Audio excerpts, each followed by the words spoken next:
Lost in Dragon Ball. Chapter 7, A Universe Built on Bones. Before peace, there was order. Before order, there was fear.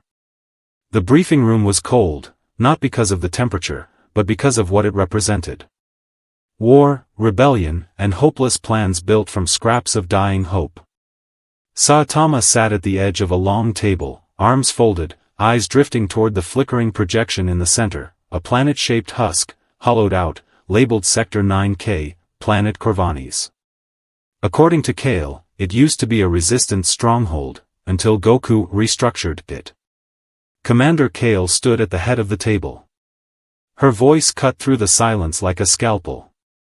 This is where we make our first move. Intel suggests Goku is using Korvanis to test something, a prototype Site 4, the Convergence. Vegeta, arms crossed, leaned against the wall. Or it's a trap. Kael didn't flinch. Probably. But we need answers. Saitama tapped the table. Why not just go ask him? He seems chatty. Vegeta sneered. You still think this is some sparring match? Saitama looked at him calmly. No. But I've learned that bored gods talk more than they punch. He wants something from me. That gives us an edge. Kael nodded. Then we hit Korvanis. A small team. In and out. You, me, Vegeta, and 2 scouts. We find out what he's planning, and if there are survivors.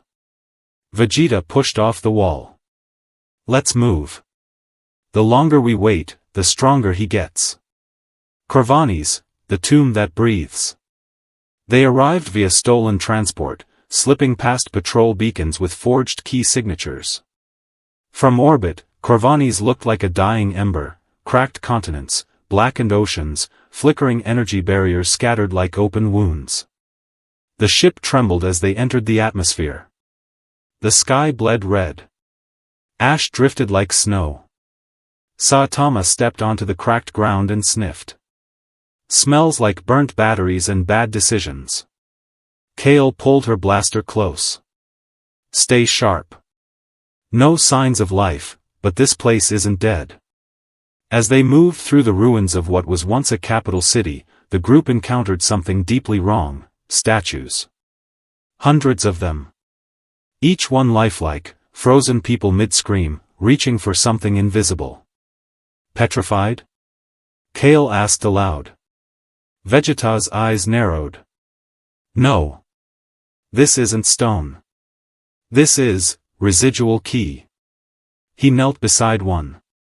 A man, mouth open, eyes wide with terror. Vegeta extended his fingers, touched the air, and felt it.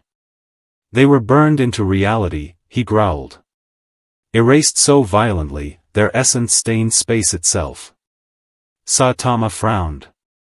Who the hell even does that? A voice answered from above. Someone trying to paint a new universe, with suffering as the canvas.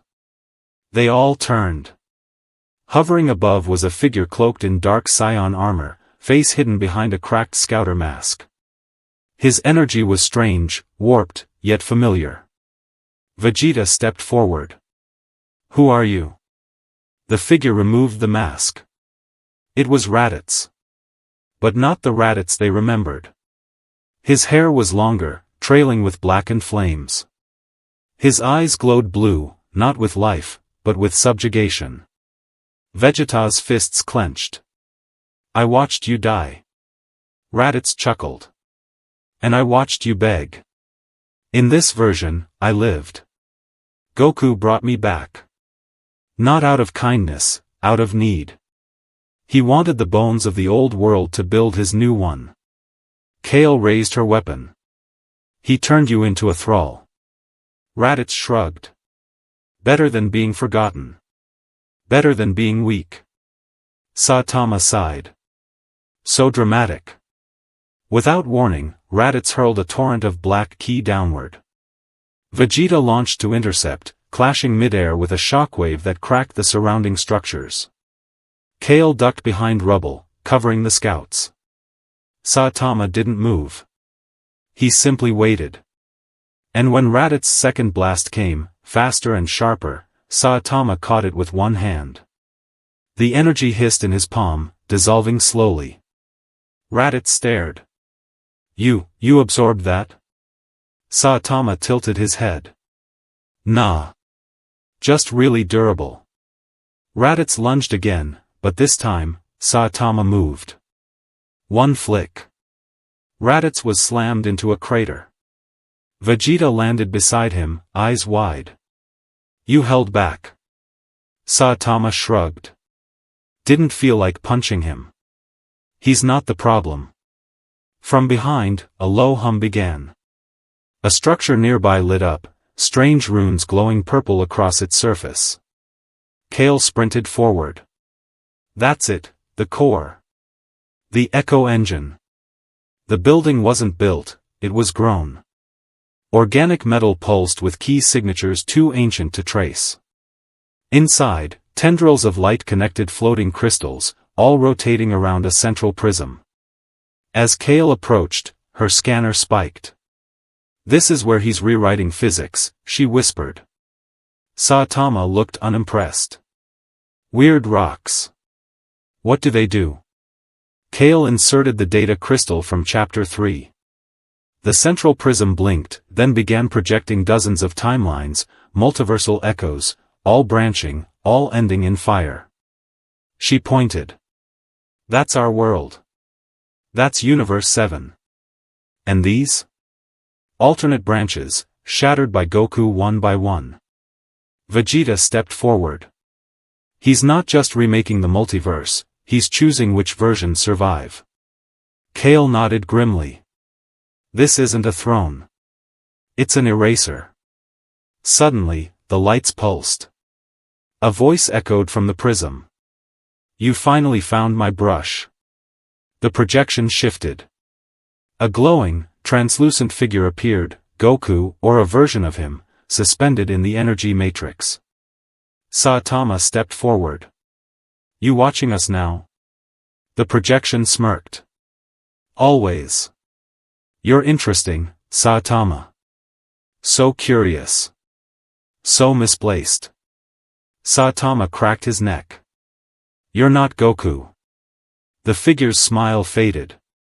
Not anymore. Vegeta growled. What do you want?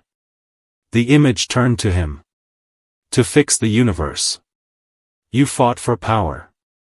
I surpassed it. And now I see the truth, peace is a lie. Chaos is nature. I simply accelerated entropy. Saitama frowned. And everyone else just dies for your big art project? No, the projection whispered. They become the ink. The building began to shake. Kael's scanner exploded in warnings. He's activating a collapse. Saitama turned to her. How do we shut it down? Kael pointed to the central prism. Destroy that. But it'll trigger a pulse. We might not make it. Saitama stepped forward. You two get out. I've got this.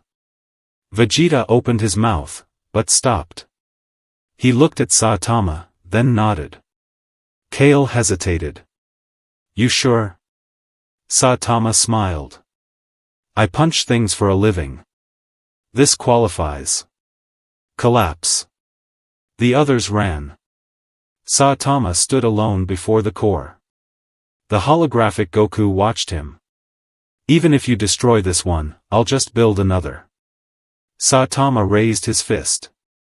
Then I'll just keep showing up. He struck. The world bent inward. Light, sound, and time ruptured in a flash of white. Aftermath, the wake of resistance. Kael and Vegeta emerged from the wreckage as the sky above Korvanis cleared. The planet, once trembling, had gone silent. No signs of pursuit, Kael murmured. Vegeta turned to the ruins. Did he make it? Then, from the dust, a bald head emerged, singed cape fluttering. Saitama coughed. Okay. That was a lot of light. Kael exhaled. You idiot. You actually survived. Saitama grinned. Of course I did. I had lunch plans. Vegeta turned away, but his voice was low. Nice punch, Baldy. End scene, a glimpse beyond. Back at the base, they reviewed the fragments retrieved from the Echo engine. Kael zoomed in on a strange anomaly, a universe where Goku never became a fighter, but something far worse. She stared at the screen. He's already infecting other timelines. Saitama cracked his knuckles. Then we go bigger.